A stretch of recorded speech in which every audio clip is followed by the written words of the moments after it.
Vous savez, ce moment où vous faites tout comme il faut, où vous aidez tout le monde, où vous restez dans votre coin, mais où, malgré tout, on dirait que personne ne vous voit. J'ai toujours été cette personne. La fille qui ne se plaint pas, qui ne pose pas de problème, qui se débrouille toute seule. Pendant longtemps, j'ai cru que c'était ça, être forte, que se taire était la meilleure façon de préserver la paix. Pendant que mon frère était au centre de tout, moi, je regardais. Je restais silencieuse, mais à l'intérieur, je ressentais tout. Je ne disais rien. Et c'est étrange, non? Parce qu'il arrive un moment où on se lasse, pas d'aider, mais d'être oublié, d'être traité comme si on n'existait pas. L'histoire que je vais vous raconter m'est arrivée. Et je n'aurais jamais imaginé que tout se passerait comme ça. Mais c'est arrivé. Et c'est là qu'ils ont enfin vu qui j'étais. Je m'appelle Claire, j'ai 35 ans et je vis à Lille, dans le nord de la France. Depuis toute petite, j'ai toujours été la fille qui ne donne pas de soucis. Je n'ai jamais été du genre à me plaindre, à me battre ou à réclamer de l'attention. Mes parents, Bernard et Sophie, ont toujours été très occupés. Lui était professeur d'histoire au lycée. Elle travaillait comme assistante dans un cabinet de dentiste. On vivait simplement, mais on ne manquait de rien. Pendant des années, j'ai été fille unique. Je me souviens bien de la routine à la maison. Mon père m'emmenait à l'école à vélo. Ma mère m'apprenait à faire des gâteaux au yaourt les samedis après-midi. C'était une vie ordinaire, paisible, sans grand drame. Jusqu'à ce que, à 9 ans, ma mère m'annonce que j'allais avoir un petit frère. Mais les choses ne se sont pas passées comme prévu. Le bébé est né bien trop tôt. Il a passé de longs jours à l'hôpital. Mon père semblait épuisé en permanence. Et ma mère, elle a complètement changé. Ils l'ont appelé Lucas. Il était tout petit. Et à cause des complications de sa naissance, il demandait énormément de soins. Les années ont passé, et presque tout à la maison s'est mis à tourner autour de lui. Au début, ça ne me dérangeait pas. Je trouvais ça normal. C'était un bébé, il avait besoin de plus d'attention. Mais le temps a passé et rien n'a changé. Quand je ramenais de bonnes notes, personne n'en parlait. Quand une professeure me faisait un compliment, personne ne pensait à le répéter. Mais si Lucas dessinait un chien à 3 pattes, tout le monde s'arrêtait pour regarder, prenait une photo et l'accrochait sur le frigo. Je me souviens d'un jour où j'ai gagné un prix pour avoir lu le plus de livres à la bibliothèque de l'école. Je suis rentrée à la maison toute heureuse, espérant voir de la fierté dans les yeux de ma mère. Mais elle était occupée à mettre des gouttes dans l'oreille de Lucas.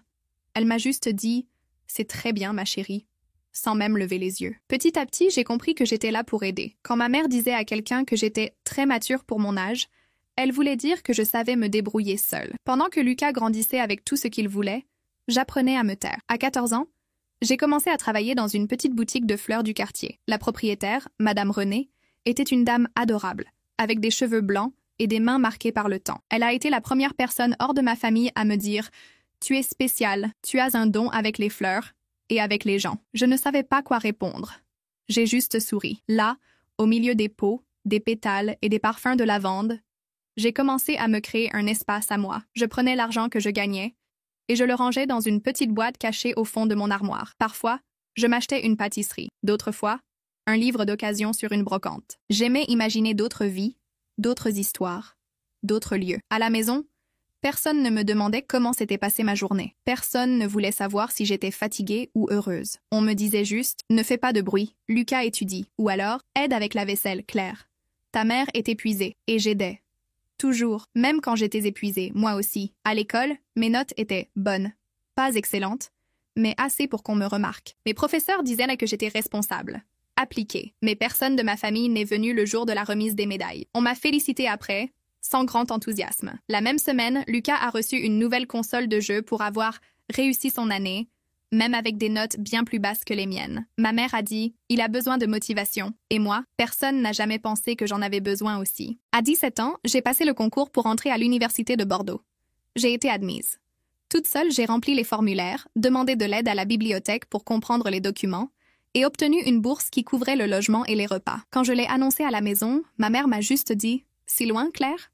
Tu vas laisser ton frère ?» J'ai répondu « Il s'en sortira ». Je suis partie avec une valise, mon carnet de notes et la petite boîte où j'avais économisé l'argent de la boutique de fleurs. À la gare routière, personne ne m'a accompagnée, personne n'a pris de photos, personne n'a pleuré. À ce moment-là, je me suis fait une promesse. Un jour, il saurait qui est Claire. Pas à cause d'un prix, d'une note ou d'un diplôme, mais pour ce que j'étais capable de faire. Le jour du déjeuner en famille, je suis arrivée tôt. J'avais apporté une tarte aux fruits commandée dans une pâtisserie près de chez moi. Je n'ai pas dit qu'elle était achetée, je l'ai simplement tendue avec un sourire en disant « Voilà le dessert ». Ma mère a pris la boîte et l'a mise directement au frigo sans l'ouvrir. Pas un « merci ». J'ai fait comme si je n'avais rien remarqué. C'était toujours comme ça. J'ai proposé d'aider à dresser la table, mais toute l'attention de la maison était tournée vers Lucas, qui venait d'acheter une nouvelle montre et la montrait à tout le monde comme si c'était un trésor. Il disait qu'un ami la lui avait offerte, mais je savais que ce n'était pas un cadeau. C'était bien trop cher. Pendant qu'il parlait, ma tante m'a demandé si je trifouillais toujours ces vieilles choses. J'ai souri et répondu « Oui, je travaille encore avec des objets anciens. » Elle a ri et a dit « C'est bien d'avoir un passe-temps, hein? Ça occupe. » Je n'ai pas pris la peine d'expliquer. Je suis restée silencieuse, comme toujours. Mais à l'intérieur, quelque chose commençait à changer, comme si j'en avais assez de ce rôle. Le rôle de celle qui est trop gentille pour s'énerver, trop discrète pour qu'on la remarque. La pièce était pleine. Cousins, tantes, grands-parents, tout le monde riait fort, grignotait des amuse-bouches, commentait la météo ou la nouvelle coupe de cheveux de Lucas. Et moi, j'étais là, à écouter, à sourire légèrement, à répondre quand on me parlait, mais sans prendre de place. Jusqu'à ce que, sans faire exprès, je laisse mon téléphone sur la table de la cuisine, l'écran déverrouillé. Quand je suis revenue le chercher, ma cousine le regardait. Une notification d'email était affichée, avec pour objet « Confirmation de réception, paiement contrat Paris, 240 000 €. Elle m'a dévisagé et m'a demandé « C'est vrai ça ?» J'ai repris mon téléphone et j'ai juste dit « Oui, c'est vrai. » Elle n'a rien répondu. Mais au moment du déjeuner, quand tout le monde était assis, elle a lâché à voix haute « Vous saviez que Claire gagne des contrats de 200 000 € et nous qui pensions qu'elle jouait juste avec des vieilleries, la table s'est tue pendant 2 secondes. Puis, les questions ont fusé. « Mais tu fais ça comment? C'est quoi ce boulot? Tu disais pas que tu galérais? » Ma mère a essayé de rire et a dit « Oh, ça doit être exagéré ces emails, c'est rien. » Et là, j'ai senti que c'était le moment. Le moment pour la première fois de m'expliquer. De raconter calmement qui j'étais vraiment. J'ai pris une grande inspiration et j'ai parlé avec assurance en regardant tout le monde dans les yeux. Non, ce n'est pas exagéré. Je dirige une entreprise d'évaluation et d'authentification de bijoux anciens et d'objets historiques. Je travaille avec des musées, des galeries, des collectionneurs, des avocats, et je viens de signer un contrat avec un fonds d'archives d'une grande famille parisienne. J'ai mon propre bureau, une petite équipe, mais très compétente. Et oui, je gagne bien, parce que j'ai beaucoup travaillé pour ça. Tout le monde s'est tu.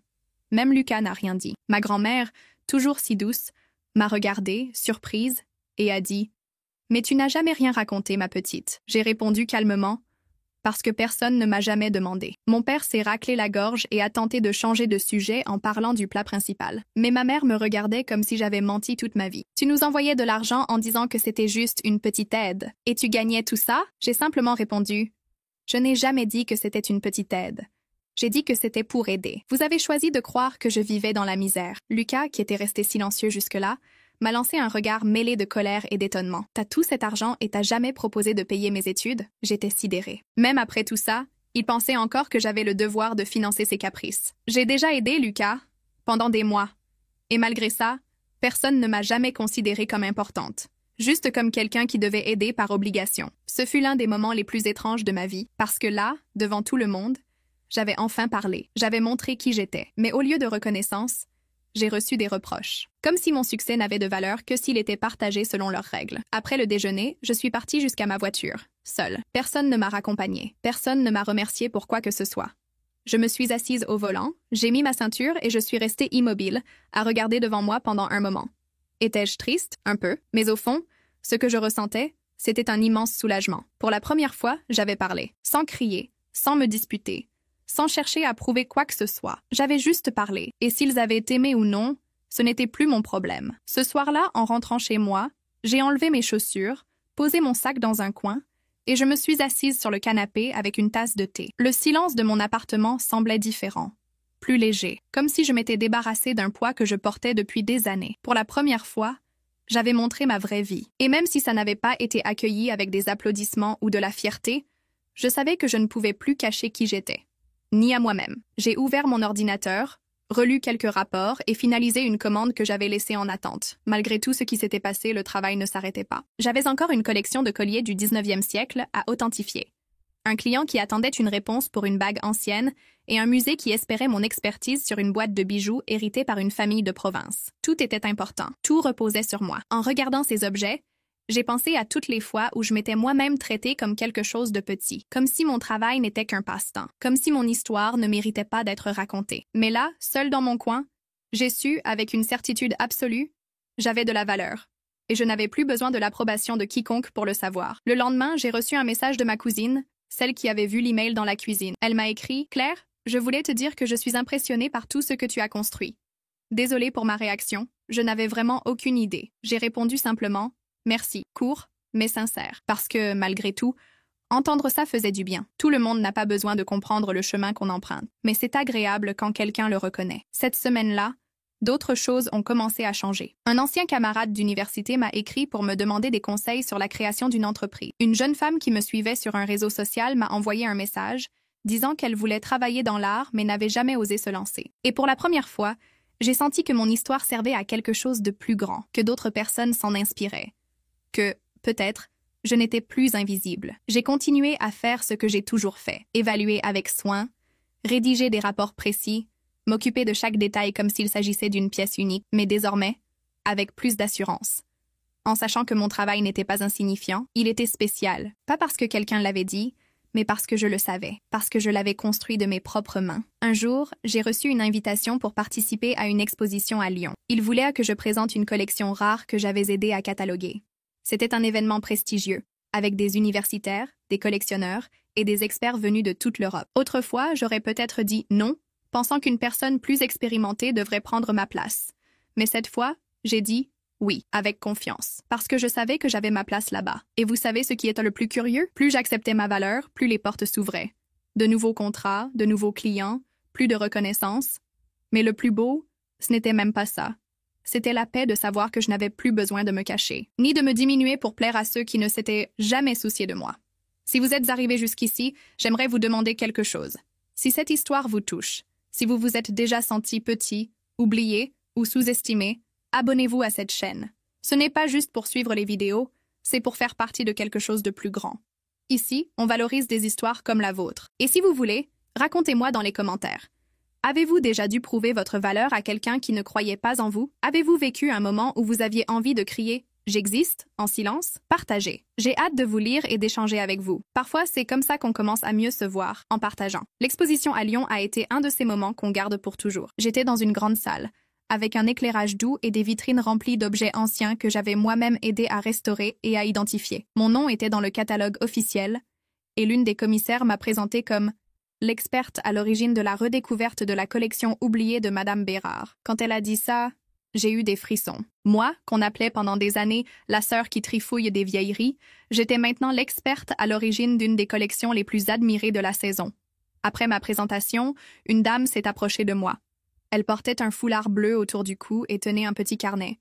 Elle m'a dit qu'elle était professeure à la retraite et qu'elle était venue de Dijon exprès pour l'exposition. Elle m'a regardé dans les yeux et m'a dit « Vous avez redonné vie à des objets qu'on avait oubliés. » C'est de l'art. J'ai souri et je l'ai remercié. Et à l'intérieur, j'ai ressenti quelque chose que je n'avais pas éprouvé depuis longtemps, de la fierté. Pas celle qui vient des autres, mais celle qui naît en soi, celle qui nous rappelle le chemin parcouru et qui nous fait dire « ça valait le coup ». Sur le chemin du retour, assise dans le train, je regardais par la fenêtre. Le paysage défilait vite, mais mes pensées étaient à calme. Je repensais à tous ces jours où je rentrais chez moi fatiguée, les mains pleines de poussière d'objets anciens, l'odeur de vieux papier collé à mes vêtements, et la sensation que personne ne savait ce que je faisais. Dans ce train, je savais, et ça suffisait. Mais, comme toujours, la famille a fini par réapparaître. Un jour, mon père m'a appelé de nulle part. Ça faisait des mois qu'on n'avait pas vraiment parlé. Il m'a demandé si je pouvais venir chez eux le dimanche. Il a dit qu'il voulait discuter de certaines choses concernant la famille. J'ai dit oui, pas parce que j'espérais quelque chose de différent, mais parce que je voulais clore ce chapitre, à ma manière. Je suis arrivée le dimanche avec un gâteau aux amandes acheté dans une boulangerie près de chez moi. J'ai salué tout le monde et j'ai tout de suite senti une ambiance étrange. Ma mère évitait mon regard. Mon père était plus sérieux que d'habitude. Et Lucas, Lucas avait les bras croisés, comme s'il était déjà de mauvaise humeur avant même qu'on commence. Après le déjeuner, mon père a demandé qu'on aille dans le salon. On s'est assis. Il m'a regardé et a dit « Claire, on sait que tu vas bien, que ton entreprise a grandi. Et on est fiers, d'accord? Mais ici, les choses ne sont pas faciles. Ton frère essaie encore de se stabiliser.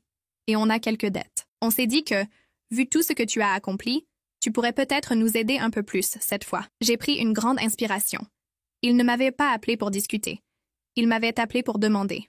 Encore. Mais cette fois, je ne suis pas restée silencieuse. « Papa, maman, je vous ai aidé pendant plus de 2 ans. Chaque mois, sans faute. Je n'ai jamais demandé à quoi servait l'argent. Je n'ai jamais rien réclamé. Mais on dirait que ça n'a jamais compté. Et maintenant, vous revenez avec une nouvelle demande, comme si j'avais une obligation. Ma mère a essayé de m'interrompre, mais j'ai continué. J'ai tout construit toute seule. Personne ne m'a jamais aidé. Personne ne s'est soucié de moi quand je n'avais pas assez d'argent pour manger correctement à la fac. Personne ne m'a félicité quand j'ai ouvert mon entreprise. Mais maintenant que ça marche, tout le monde rapplique.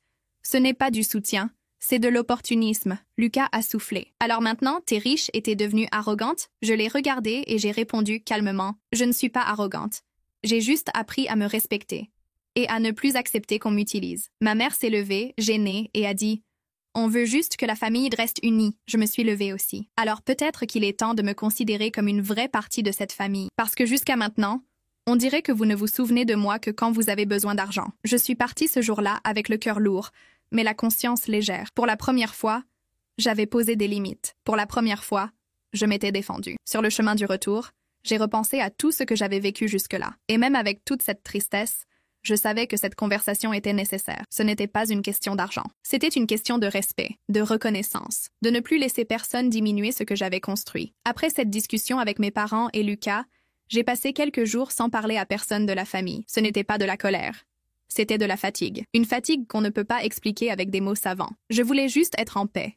Je voulais un silence véritable, pas celui qui fait mal, celui que j'avais subi pendant tant d'années. Je voulais le genre de silence qui repose l'esprit, qui permet de respirer profondément et de réfléchir calmement. Et dans ce silence, j'ai réalisé quelque chose d'important. Je n'avais plus besoin de me battre autant pour être acceptée, parce que, au fond, je m'étais déjà acceptée. Pendant longtemps, j'avais essayé de plaire, de prouver que j'étais utile, de tout faire parfaitement, en pensant qu'un jour, quelqu'un me regarderait et dirait « Nous sommes fiers de toi ». Mais ce jour n'était jamais venu, et peut-être qu'il ne viendrait jamais. Et vous savez quoi? Ce n'était pas grave, parce que maintenant, je savais que ma valeur ne dépendait pas de la compréhension de ma famille, et c'était la plus belle liberté que j'avais jamais ressentie. Malgré tout ça, la vie continuait.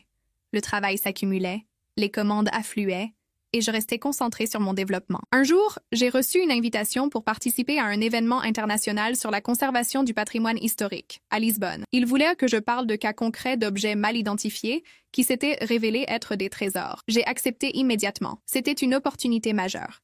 J'ai préparé ma présentation avec soin, choisi les histoires qui avaient marqué mon parcours, et je suis partie. Le jour de mon intervention, la salle était comble. Des experts de différents pays, des gens avec des années d'expérience. J'étais nerveuse, bien sûr. Mais quand j'ai commencé à raconter l'histoire d'un bracelet retrouvé dans une boîte à chaussures et qui a fini dans une exposition de bijoux français du 19e siècle, tout le monde s'est tu pour écouter. Quand j'ai terminé, j'ai reçu une standing ovation. Une personne de l'organisation s'est approchée et m'a dit « Claire, c'est votre passion qui impressionne le plus. » Je suis rentrée chez moi encore plus légère. Je savais que ce moment n'était pas dû à la chance. C'était le fruit de tout ce que j'avais vécu, étudié, choisi de faire, même quand personne ne croyait en moi. Et, aussi incroyable que cela puisse paraître, peu après ce voyage, ma mère m'a envoyé un message. Il disait simplement « Tu pourrais venir dimanche? J'aimerais parler. » J'ai mis quelques minutes à répondre. J'ai envisagé d'ignorer, mais j'ai écrit « Oui, je viendrai. » Je ne savais pas à quoi m'attendre. Quand je suis arrivée, la maison était calme. Ma mère était seule dans le salon, assise avec une boîte sur les genoux. C'était une vieille boîte en bois, de celles où on range des choses précieuses. Elle m'a regardée et m'a dit « Avant ta naissance, je rêvais d'ouvrir une brocante. J'ai toujours aimé les objets anciens, mais la vie a pris le dessus, les enfants, les factures, les horaires serrés, et ce rêve est resté enfermé, littéralement. » Elle a ouvert la boîte. À l'intérieur, il y avait des tissus anciens, des étiquettes, quelques notes et un mètre ruban jauni. Je suis restée silencieuse, attendant qu'elle continue. Elle a pris une grande inspiration et a poursuivi « Claire, je ne t'ai jamais vraiment comprise. J'ai toujours pensé que tu faisais des choix compliqués, que tu vivais trop loin, que tu étais différente de ce que j'imaginais pour une fille. Mais maintenant, en voyant tout ce que tu as accompli toute seule, j'ai réalisé que c'était peut-être moi qui devais changer. Ça m'a prise au dépourvu. Je ne m'attendais pas à entendre ça. Elle a continué. J'ai vu ta présentation à Lisbonne. Ton oncle m'a envoyé le lien. Et pour la première fois, j'ai pris le temps de t'écouter. Et j'ai pleuré. Mon cœur s'est mis à battre plus vite, parce que, malgré tout, une part de moi voulait encore être entendue par elle. On était resté silencieuse d'un moment, puis elle m'a pris la main et m'a dit « Tu n'es pas obligée de me pardonner pour tout, mais si un jour tu veux m'apprendre un peu de ce que tu fais, j'aimerais beaucoup. » J'ai souri. Pour la première fois, j'ai senti qu'elle me regardait vraiment, sans comparaison, sans attente. Juste moi. Et c'était beau. Je suis sortie de cette maison avec une sensation nouvelle, un mélange de soulagement et d'espoir. Tout n'avait pas changé d'un coup, bien sûr, mais c'était le début de quelque chose de différent. Et parfois, tout ce dont on a besoin, c'est d'un début. Dans les jours qui ont suivi, Je repensais à cette conversation avec ma mère. Parfois, je me disais que tout ça n'était peut-être qu'un moment d'émotion, qu'elle allait revenir à ses anciennes habitudes, comme si rien ne s'était passé. Mais ce n'est pas ce qui est arrivé. Elle a commencé à m'envoyer des messages simples au fil de la semaine, me demandant comment j'allais, m'envoyant des photos de fleurs, me rappelant le gâteau qu'on faisait quand j'étais petite. Ce n'étaient pas des déclarations d'amour, ni de longues excuses. C'étaient de petits gestes, mais qui, pour moi, voulèrent dire beaucoup. Chaque message semblait réparer un petit morceau de ce qui s'était brisé autrefois. Un jour, elle m'a demandé où elle pouvait suivre un cours de restauration de tissus anciens. Elle m'a dit qu'elle voulait apprendre, même juste par curiosité, et ça m'a rempli d'une joie difficile à décrire. Je lui ai répondu avec des liens, des suggestions, des idées. Pour la première fois, on parlait de quelque chose qui nous rapprochait. Pas de Lucas, pas de facture, d'un intérêt sincère. Et ça suffisait. Bien sûr, tout n'a pas changé. Mon père reste plus réservé, plus sérieux. Parfois, il m'appelle avec un ton de reproche déguisé, me demandant si ce n'est pas le moment de revenir à quelque chose de plus stable. Et Lucas, eh bien, Lucas reste Lucas. Il continue de faire des choix sans réfléchir, d'attendre l'aide des autres, de se plaindre de la vie. Mais ça ne me touche plus. J'ai appris qu'on ne peut pas changer les gens. On peut juste changer la manière dont on se laisse affecter. Pendant ce temps, mon entreprise continuait de grandir. Une exposition se préparait à Toulouse avec des pièces rares de grandes familles, et j'ai été appelée pour authentifier une partie du fond. J'ai passé des semaines à voyager, à aller de ville en ville, à analyser des documents, à tester des matériaux, à utiliser une loupe pour repérer des marques invisibles. C'était un travail minutieux, qui demandait de la patience et un regard affûté. Mais c'était aussi le genre de travail que j'aimais. Et chaque pièce que j'identifiais était comme une nouvelle confirmation du chemin que j'avais choisi. Au cours d'un de ces voyages, j'ai reçu un email d'une journaliste d'un site culturel français. Elle voulait écrire un article sur des femmes entrepreneuses qui travaillaient à la préservation de la mémoire. Elle m'avait découverte lors d'une conférence et trouvait mon histoire inspirante. On a organisé un appel vidéo. J'ai parlé de mes débuts, de la boutique de fleurs, de l'antiquaire de Monsieur Jacques, du premier bureau au fond d'une fleuriste. J'ai même évoqué les déjeuners du dimanche où j'étais invisible. Quand elle a fini d'écrire l'article, elle m'a envoyé le lien avant publication. Le titre était simple. Claire, la femme qui a découvert la valeur des choses et d'elle-même. J'ai lu ce titre 3 fois. Je suis restée figée devant l'écran, avec l'envie de pleurer et de sourire à la fois. L'article a été publié et a eu un certain écho. Plusieurs femmes m'ont écrit pour me dire qu'elles aussi se sentaient oubliées chez elles. D'autres m'ont dit qu'elles avaient repris leurs études grâce à moi. L'une d'elles a écrit « J'ai toujours pensé que mon histoire n'avait pas d'importance. Après avoir lu la vôtre, j'ai vu que peut-être, si, j'ai répondu à chacune, avec soin. Parce que je savais exactement ce que c'était que de se sentir comme ça. Et maintenant que j'étais vue, je voulais utiliser ça pour aider d'autres à se voir aussi. La même semaine, j'ai été invitée à écrire une chronique mensuelle pour une revue sur le patrimoine culturel. J'ai accepté. Mon premier texte parlait de la manière dont des objets oubliés peuvent raconter des histoires que plus personne ne connaît. Et sans le dire explicitement, je parlais de ma propre vie, de la manière dont, pendant longtemps, on m'avait mise de côté, et dont j'avais découvert que même les choses reléguées dans un coin peuvent avoir de la valeur. Il suffit que quelqu'un les regarde avec attention. Ce soir-là, après avoir envoyé ma chronique, je me suis assise sur le canapé avec un carnet et un stylo. J'y ai écrit quelques pensées que je voulais garder pour moi. Ce n'étaient pas des plans, ni des objectifs. C'étaient des souvenirs, des choses que je voulais me rappeler, quand la vie deviendrait difficile à nouveau. J'ai écrit « Tu as de la valeur », même si personne ne le dit à voix haute. Tu n'as pas besoin de te justifier sans arrêt. Tu n'as plus besoin de te taire pour plaire à qui que ce soit. Tu es arrivé jusqu'ici. Et c'est déjà énorme. J'ai rangé le carnet dans un tiroir et éteint la lampe. Avant de m'endormir, j'ai pensé à toutes les versions de moi qui avaient existé. La petite fille qui faisait tout bien, l'adolescente qui disparaissait dans un coin du salon, la jeune femme qui comptait ses pièces pour acheter à manger, la femme qui pensait qu'on ne la remarquerait jamais. Et maintenant, allongée là, je savais que toutes ces versions faisaient encore partie de moi, mais aucune n'était faible. Elles attendaient juste le bon moment pour s'épanouir. Quelques mois après la publication de l'article, j'ai été invitée à participer à une émission de radio locale. C'était un petit programme avec des interviews courtes, mais fait avec cœur. J'étais honorée et j'ai accepté. Je suis arrivée au studio avec un collier ancien autour du cou, un de ceux qu'on ne remarque pas au premier regard, mais qui porte 100 ans d'histoire. C'était symbolique. C'était moi, discrète, mais pleine de profondeur. Pendant l'interview, l'animatrice m'a demandé si j'avais un message pour les femmes qui nous écoutaient. J'ai marqué une pause. J'ai respiré et j'ai dit calmement « Ne laissez pas le silence des autres étouffer votre voix. Même quand personne ne semble vous voir, continuez. Parce que votre valeur ne dépend de personne d'autre que vous. » Elle a souri et a dit « Merci Claire. Vous venez de faire en sorte que beaucoup de gens se sentent moins seule. Après ce jour, je suis rentrée chez moi avec une paix dans la poitrine que je n'avais pas ressentie, ascendant depuis longtemps. Pas parce que j'étais passée à la radio, mais parce que, au fond, je savais que je vivais enfin à ma manière, avec mes propres choix, sans avoir à me cacher ni à me diminuer. J'étais maîtresse de mon chemin, et personne ne pouvait me l'enlever. Une semaine plus tard, ma mère m'a appelée. Elle m'a dit qu'elle avait suivi le cours de restauration de tissus et qu'elle était tombée amoureuse de cet art. Elle m'a raconté qu'elle avait commencé à retaper un vieux fauteuil qui traînait dans le garage depuis des années. J'ai découvert qu'il appartenait à ma grand-mère, m'a-t-elle dit. Je n'avais jamais vraiment regardé. J'ai souri en entendant ça, parce que c'était exactement ce que je ressentais. Une chose ancienne, oubliée, qu'on avait enfin regardée avec soin. Et cette personne, maintenant, c'était elle. Avec le temps, on a commencé à se parler plus souvent. On n'était pas les meilleurs amis du monde. Il y avait encore des blessures, des sujets qu'on évitait, des rancunes qui ne s'effaçaient pas du jour au lendemain. Mais il y avait du respect, et c'était déjà beaucoup. Un jour, elle m'a envoyé un message qui disait simplement « Je suis fière de toi, ma fille. » Rien de plus. Et malgré tout ce que j'avais traversé, ça m'a fait sourire. Lucas, lui, a continué son chemin. Il changeait de projet tous les 6 mois, attendait toujours l'aide des autres, se plaignait de la vie, mais je n'attendais plus rien de lui. Pas par colère, par acceptation. Certaines personnes ne changent pas, et c'est comme ça. Ce qui compte, c'est que moi, j'ai changé. Mon entreprise a continué de grandir. J'ai ouvert un petit espace à Avignon, avec une vitrine charmante et une équipe passionnée. Aujourd'hui, on travaille avec des familles qui veulent comprendre la valeur de leurs héritages, des musées qui ont besoin d'expertise sérieuse, et même des gens simples qui pensent n'avoir qu'une babiole et découvrent une pièce rare. Et vous savez ce que j'aime le plus ? Quand je vois dans les yeux de ces gens la même étincelle que j'ai eue un jour, en tenant la boîte de broches ancienne de ma grand-mère, c'est là que tout prend sens. Aujourd'hui, je ne vis pas pour impressionner qui que ce soit. Je porte des vêtements simples, je conduis une voiture ordinaire, j'aime lire le soir en buvant un thé. Mais tout ce que j'ai, je l'ai gagné avec mes efforts.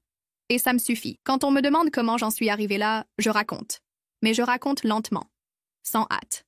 Parce que mon histoire est faite de silence, de petits pas, de douleurs enfouies, mais aussi d'une immense force. La force de continuer même quand personne ne croyait en moi. La force de croire en moi quand tout le monde avait abandonné. Si cette histoire vous a touché, je voudrais vous faire une invitation toute simple, mais très spéciale. Abonnez-vous à cette chaîne. Ce n'est pas juste pour voir les prochaines vidéos, c'est pour rejoindre un espace où des histoires comme la mienne et la vôtre ont de la valeur, où on n'a pas besoin de crier pour être entendu. Et si cette histoire a résonné en vous, laissez un commentaire ci-dessous. Racontez-moi ce que vous avez ressenti.